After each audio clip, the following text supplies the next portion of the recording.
Hello mga kaibigan, good morning. Maraming salamat sa nagpalo sa ako at sa mga nagsubaybay sa aking video.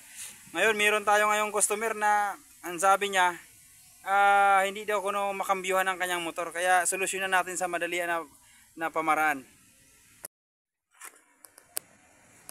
At ang naging problema pala mga kaibigan ng kanyang motor ay dito sa kanyang kapansin mo dito nangyari maibong. Yan.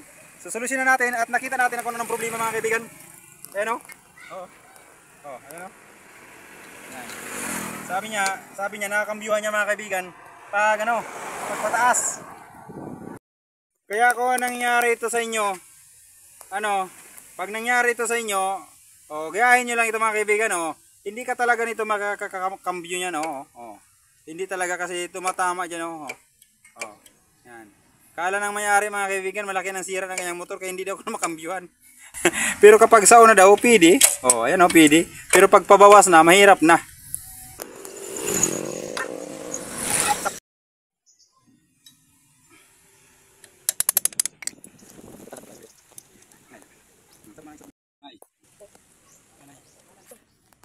Okay na mga kaibigan